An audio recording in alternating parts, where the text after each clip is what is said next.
हरियाणा के मुख्यमंत्री नायब सिंह सैनी इस वक्त प्रेस को संबोधित कर रहे हैं। देखिए क्या कुछ कह रहे हैं।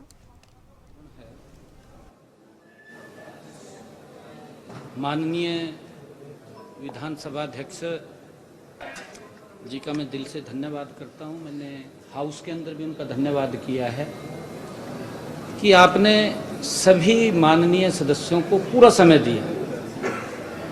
समय की अलॉटमेंट करने के बाद समय के ऊपर पाबंदी नहीं लगाई। मैंने देखा है सभी माननीय सदस्यों ने अपनी पूरी बात को रखा है और पूरी बात को रखा है तो मैं भी सुन रहा था। जिस प्रकार की बातें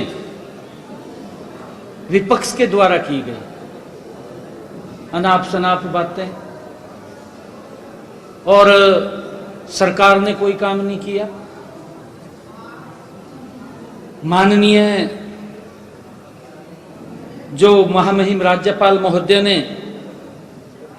अभिभाषण पढ़ा, जो अभिभाषण दिया है उसको पढ़े या बता दिया। भाई ये सरकार का एक डॉक्यूमेंट विजन है। सरकार ने हरियाणा प्रदेश को गति से पिछले 10 वर्षों में बिना भेदभाव के गरीब व्यक्ति को केंद्र मान करके इस सरकार ने हरियाणा को मजबूती से आगे बढ़ाया है।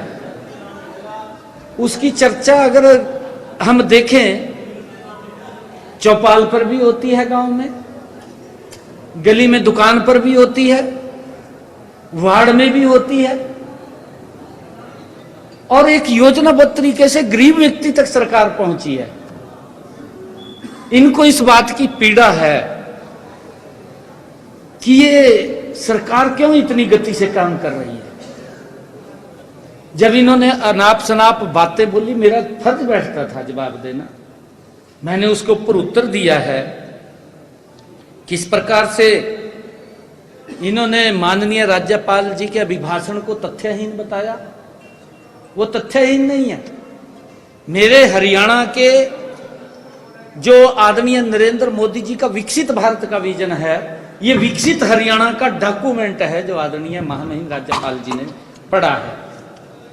और उस डॉक्यूमेंट को राज्यपाल जी का जो पद है, वो पद संवैधानिक पद है, बड़ा पद है,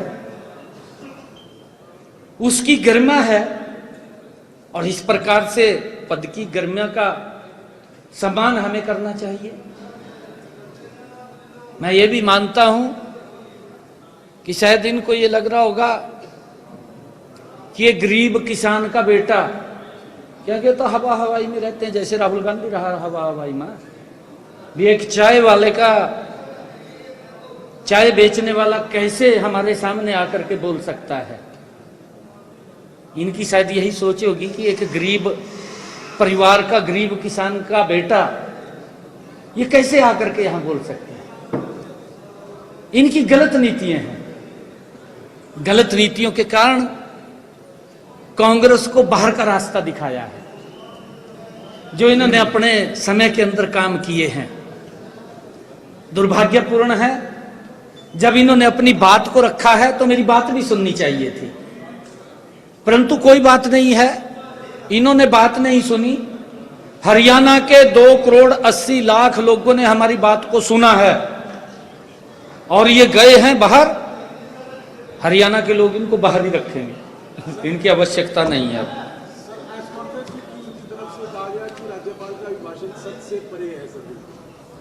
मैंने कहा है। और दूसरा जो आपने सदन में ये कहा कि विधायकों ने आपको कहा कि अध्यक्ष ने समय दिया विधायकों को बोलने के लिए, तो भूपेंद्र सिंह हुड्डा ऊपर आए, उन्होंने कहा कि इनसे पहले जो अध्यक्ष थे, जो साथ बैठे हैं विधायक मेरे, क्या उन्होंने वक्त नहीं दिया उनको बोलने के लिए? नहीं, विषय ये नहीं है, विषय ये नहीं है। इसको आप भी जानते हैं, हम सब जानते हैं। मेरा कहने का भाव ये नहीं था। सभी माननीय विधानसभा के अध्यक्षों ने अपने अपने समय के अंदर व्यवस्थाओं को बना करके रखा है। मैं सभी का सम्मान करता हूं, सभी का प्रणाम करता हूं, सभी को। अपने तरीके से उन्होंने उस व्यवस्था को बनाया है, परंतु किस प्रकार से ये सरकार का विजन होता है।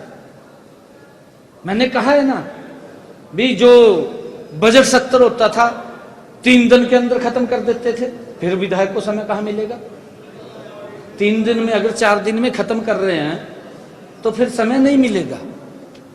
वो तो विजन है। हमने 4 दिन तो लगातार माननीय राज्यपाल जी के अभिभाषण के ऊपर चर्चा कराई है, ताकि सभी बोल सके, सभी को मौका मिले, सभी अपनी बात को रख सकें। परंतु इनके पास बात रखने के लिए भी कुछ नहीं है। ये तो अनाप शनाप की बातें, इधर उधर की बातें करते हैं। माननीय राज्यपाल जी के अभिभाषण में कोई भी तथ्यहीन बात नहीं कही गई। राज्यपाल जी का जो पद है संवैधानिक और बड़ा ही गरिमामयी ये पद है। हम इस पद की गरिमा का सम्मान करते हैं। हम सच्चाई और ईमानदारी से हमारी सरकार काम कर रही है। हमारे हर काम पर जनता अपने समर्थन की मुहर वो साफ दिखाई दे रही है। अभी कल ही स्थानीय निकाय के चुनाव हुए हैं, उसका रिजल्ट आया है। कांग्रेस पार्टी 0 पर आउट हो गई, उसका खाता भी नहीं खुला। क्यों नहीं खुला? यही तो कारण है जो इनके कारण है। ये लोगों की आवाज नहीं उठाते तो अपनी आवाज उठाने के लिए खड़े होते हैं। एविन ने वहां पर कई बातें हैं इनकी। हुड्डा साहब की सरकार में तथ्यहीन बातें राज्यपाल जी के भाषण में होती होंगी शायद। अगर वो तथ्यहीन बता रहा है इसको, वो भी मुख्यमंत्री रहे, शायद ये अपने समय के अंदर राज्यपाल जी को तथ्यहीन बातें लिख करके देते होंगे जो ये बात बोल रहे हैं, और उससे इस प्रकार की बातें हुड्डा साहब कहलवाते होंगे। राज्यपाल महोदय से तथ्यहीन अभिभाषण पढ़वाने वो सच से दूर है। हमारे विपक्षी भाई धन्यवाद प्रस्ताव पर 3 दिन की हुई चर्चा के दौरान हमारी सरकार के प्रति तो अनाप शनाप बोलते रहे हैं, परंतु अनाप शनाप तो बोला ही है, तथ्यहीन बातें भी की हैं। लेकिन जब जवाब सुनने की बारी आई तो सारे के सारे बिस्तरा बोरिया ठहका निकल गए। बता भाई, कम से कम सुन तो लो भाई था। मैं बात पता नहीं क्यों नहीं सुन रहे। इतना स्टेमिना होना चाहिए बात सुनने का, इतनी वो होनी चाहिए भी, बात तो सुनो ना कम से कम भी। क्या कह रहे हैं? अगर मैं गलत कह रहा हूँ, खड़ा होकर के सदन है ये, आपको बताना चाहिए। 5 मिनट में विपक्ष चला गया सर, ये किस तरह, क्योंकि आगे अगर बात से सहमत नहीं थे तो अलग बात है, लेकिन आपने शुरुआत के 5 मिनट में विपक्ष ने वॉकआउट कर दिया। आपको लगता है कि विपक्ष जो मुख्य विपक्ष की भूमिका है, जो जनता जो ले लिए उस पर खरा नहीं उतर रहा है, सरकार जो कह रही है उसको रिप्लाई को सुनना ही नहीं चाहता? नहीं, देखिए विपक्ष निराशा में है और अभी तो वो उभरे भी नहीं थे, कल फिर मूर्छित हो गए। अभी तो उभरे भी नहीं थे। और अभी यहां की बात नहीं है ये। अभी तो 2029 भी दिखाई नहीं दे रहा इन्हों। इब करें तो क्या करें? अगर विपक्ष की भूमिका ठीक नहीं निभाई जा रही तो हरियाणा के लोग देख रहे हैं कि विपक्ष के लायक भी नहीं है, बाहर करेंगे इनको। आपने सर 2 घंटे 52 मिनट 19 सेकंड के करीब राज्यपाल अभिभाषण का रिप्लाई दिया है। ऐसे मौके पर विधानसभा में ये नजारा, विपक्ष बिल्कुल वहां पर बैठा हुआ नजर नहीं आ रहा है। लोकतंत्र में, विधानसभा की व्यवस्था में भी इस पर एक बड़ा प्रश्न चिन्ह लगते हुए नजर आता है। लेकिन विपक्ष का ये कहना है कि पुरानी बातें कही जा रही थी कांग्रेस के टाइम की, अपनी बातें बतानी चाहिए। इस नजारे को और विपक्ष के इस आरोप को कैसे देखते हैं? नहीं, देखिए इन्होंने जो बातें कही हैं, मैंने बाकायदा किस व्यक्ति ने क्या बोला है, मैंने उसका नाम भी पढ़ा है, इसने ये शब्द बोला है, मैंने उसको उत्तर दिया है। मैंने अपनी तरफ से या अपनी सरकार का गुणगान नहीं किया, मैंने तो जो उन्होंने बोला है उसको उत्तर दे रहा था। ये भी इसका मतलब विपक्ष झूठ बोल रहा था खड़े होकर के, सच नहीं बोल रहा था। अगर सुनने का मादा नहीं है तो इसका मतलब तो साफ जाहिर हो रहा है कि जो उन्होंने बोला मैं उसका उत्तर दे रहा हूं। अगर वो नहीं सुन रहा तो इसका मतलब झूठ बोल रहा है विपक्ष, विपक्ष के पास मुद्दा नहीं है। इसका तो यही तथ्य निकलता है कि विपक्ष के पास सच्चाई नहीं थी। ये सारी जो बातें इन्होंने की हैं, जो उठाई हैं, वो झूठी उठाई हैं।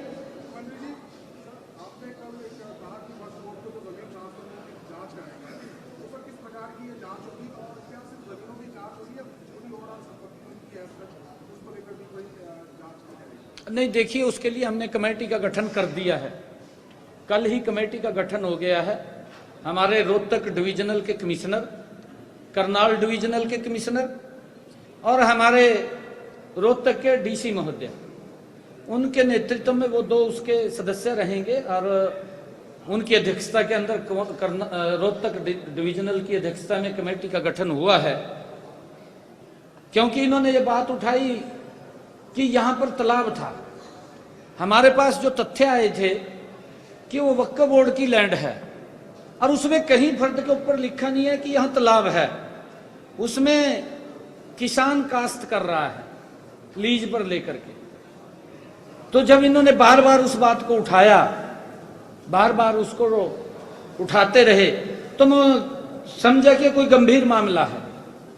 तो मैं उसकी डीपली में गया और जब डीप गया तो 1967 के पहले, 1967 से पहले वो जमीन श्यामलात दे थी, वहां कोई वक्फ बोर्ड नहीं था। 1990 में उस जमीन को वक्फ बोर्ड के नाम ट्रांसफर कर दिया गया। उस समय की सरकार होगी जी। उस समय कौन सरकार थी? यही थे, और तो कोई था नहीं। इनका तो एक छत्र राज चलता था। मैंने कहा कि ये तो बड़ा गंभीर मामला है। इसके माध्यम से हमें यह पता चला है कि 1967 में श्यामलात दे को वक्फ बोर्ड को दे दिया है। और भी बहुत सारी ऐसी जमीन होगी जो श्यामलात की जमीन को वक्फ बोर्ड के नाम ट्रांसफर किया होगा। ये कमेटी इसीलिए हमने बनाई है, पूरे प्रदेश की जांच करेंगे। ऐसी जल्दी ही इसका हमने कहा, अभी बैठेंगे इसके लिए। हमने कमेटी का गठन कर दिया है, बिल्कुल टाइमली इसको कराएंगे। टाइमली पूरी ऐसी श्यामलात की जमीनें या अन्य और भी कोई ऐसी जमीन जो वक्फ बोर्ड के नाम पीछे हुई है, किस कारण से हुई है, किसने की है, ये बहुत ही संगीन और गंभीर मामला है। संगीन भी है, गंभीर भी है, दोनों बातें हैं। इसकी जांच करा करके उस जमीन को वापिस श्यामलात दे में ले जाने का उसको काम करेंगे। परंतु इन्होंने तो इस प्रकार से, ये तो हमारे सामने अभी विषय आया है, इस प्रकार का ये किया है, तो ये दुर्भाग्यपूर्ण है।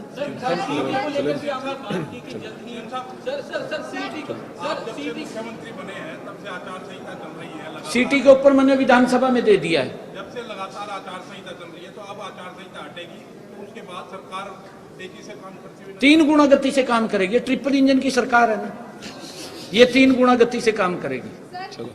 Thank you. हाँ, मैं सभी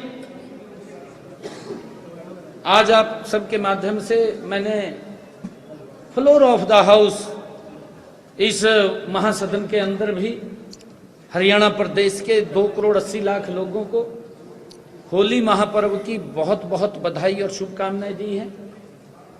और आप लोगों के माध्यम से भी मैं हरियाणा के कोटि कोटि जन को होली महापर्व की बहुत बहुत बधाई देता हूं, शुभकामनाएं देता हूं।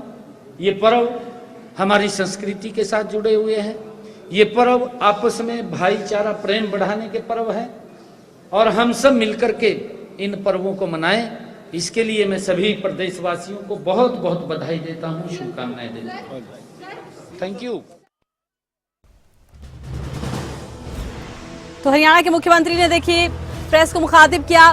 नायब सैनी ने प्रेस से बातचीत की, विपक्ष पर निशाना भी साधा, विपक्ष को निशाने पर लेते आए नजर, पूर्व की सरकारों को निशाने पर लेते नजर आए। उन्होंने कहा कि हमारी सरकार गरीब लोगों को योजना का लाभ दे रही है। कांग्रेस पार्टी 0 पर आउट हो गई। निकाय चुनाव को लेकर उन्होंने कांग्रेस को निशाने पर लिया है। कहा है कि कांग्रेस पार्टी निकाय चुनाव में 0 पर आउट हो गई। सीएम नायब सैनी ने प्रेस से मुखातिब होते हुए विपक्ष पर साधा निशाना, पूर्व की सरकारों को निशाने पर लिया। तो वही निकाय चुनाव को लेकर कांग्रेस पर कटाक्ष करते हुए कहा कि 0 पर आउट हुई है पार्टी। उन्होंने कहा कि हमारी सरकार गरीब लोगों को लाभ पहुंचा रही है। योजनाओं का पूरा लाभ पहुंच रहा है। जन कल्याणकारी योजनाओं का लाभ जन जन तक पहुंचा।